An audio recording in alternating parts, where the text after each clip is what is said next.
வணக்கம். இன்றைக்கி வீடியோவில் நம்ம குடல் வறுவல் எப்படி செய்கிறதுன்னு பார்க்க போகிறோங்க. ஆட்டு குடலை வச்சு ரொம்பவே டேஸ்டியான வறுவல் எப்படி செய்கிறதுன்னு வாங்க வீடியோவில் பார்க்கலாம். அதுக்கு ஃபஸ்ட்டு ஸ்டவ் ஆன் பண்ணி ஒரு குக்கரை அடுப்பில் வச்சு அதில் 3 டேபிள் ஸ்பூன் அளவுக்கு எண்ணெய் சேர்த்துக்கலாம். எண்ணெய் நல்லா சூடானதுக்கப்புறமா 1/2 டீஸ்பூன் சோம்பு சேர்த்துட்டு அது நல்லா பொரிஞ்சதுக்கப்புறமா ஒரு கொத்து கருவேப்பிலையை சேர்த்துக்கலாம். கருவேப்பிலையும் நல்லா பொரிஞ்சதுக்கப்புறமா இப்போ இது கூட நம்ம வெங்காயம் சேர்த்துக்கலாங்க. 2 பெரிய வெங்காயத்தை இந்த மாதிரி நீல வாக்கில் கட் பண்ணி எடுத்து வச்சுருக்கேன், அதை சேர்த்துக்கிறேன்.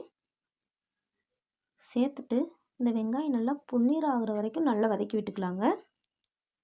வெங்காயம் இந்தளவு நல்லா பொன்னிறமாக வதங்கினதுக்கப்புறமா இப்போ இது கூட நம்ம இஞ்சி பூண்டு பேஸ்ட்டு சேர்த்துக்கலாங்க.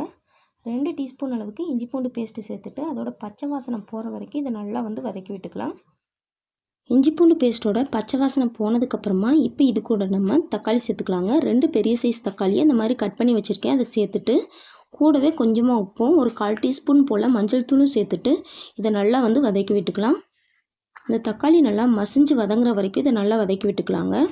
தக்காளி இந்த அளவுக்கு நல்லா மசிஞ்சு வதங்கினதுக்கப்புறமா இப்போ இது கூட தேவையான மிளகாய்த்தூள் எல்லாம் சேர்த்துக்கலாங்க. 2 டீஸ்பூன் அளவுக்கு தனி மிளகாய்த்தூள், 2 டீஸ்பூன் அளவுக்கு மல்லித்தூள், 1/2 டீஸ்பூன் போல் கரம் மசாலா, 1/4 டீஸ்பூன் போல் ஜீரகத்தூள் சேர்த்துட்டு இதை நல்லா வதக்கி விட்டுக்கலாம். மிளகாய்த்தூள் எல்லாத்தையும் இந்த மாதிரி நல்லா மிக்ஸ் பண்ணி விட்டதுக்கப்புறமா இப்போ இது கூட நம்ம கொஞ்சமாக தண்ணி சேர்த்து இந்த மிளகாய்த்தூளோட பச்சை வாசனை போகிற வரைக்கும் நல்லா வதக்கி விட்டுக்கலாம்.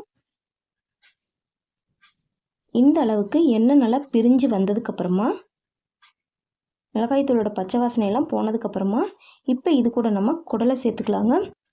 ஒரு குடலை வாங்கி அதை நல்லா 7-8 தடவை கழுவிட்டு கூடவே மஞ்சள் உப்பு சேர்த்து ஒரு 1/2 மணி நேரம் நல்லா ஊற வச்சதுக்கப்புறமா மறுபடியும் தண்ணி ஊற்றி நல்லா கழுவிட்டு எடுத்து வச்சுருக்கேன். அதை சேர்த்துட்டு இதை நல்லா இந்த மாதிரி மிக்ஸ் பண்ணி விட்டுக்கலாங்க.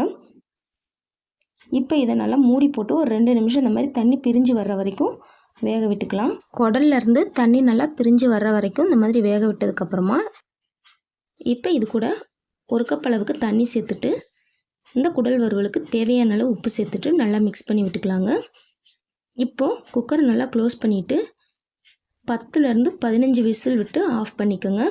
குடல் வேகிறதுக்கு ரொம்பவே லேட் ஆகுங்க, அதனால் 10லேருந்து 15 விசில் கண்டிப்பாக விட்டுக்கோங்க. நான் 12 விசில் விட்டுருக்கேங்க. விசிலெலாம் அடங்கினதுக்கப்புறமா ஓப்பன் பண்ணி பார்த்தோம் அப்படின்னா தண்ணியெல்லாம் நல்லா சுண்டி குடல் சூப்பராக வெந்துருச்சு. இப்போ மறுபடியும் ஸ்டவ் ஆன் பண்ணி இந்த மாதிரி குடல் நல்லா கொதிக்க ஆரம்பித்ததுக்கப்புறமா இப்போ இது கூட நம்ம ஒரு 1/2 டீஸ்பூன் போல் மிளகுத்தூள், ஒரு 1/2 டீஸ்பூன் போல் மட்டன் மசாலா சேர்த்துக்கிறேங்க. கூடவே கொஞ்சமாக மல்லி இலையும் ஒரு கொத்து கருவேப்பிலையும் சேர்த்துட்டு இதை நல்லா மிக்ஸ் பண்ணி விட்டுக்கலாம். அடுப்பை லோ ஃப்ளேமில் வச்சுட்டு இப்போ இதை நம்ம மூடி போட்டு ஒரு 2 நிமிஷம் இந்த குடல் வறுவல்லேருந்து எண்ணெய் நல்லா பிரிஞ்சு வர்ற வரைக்கும் வேக விட்டுக்கலாம்.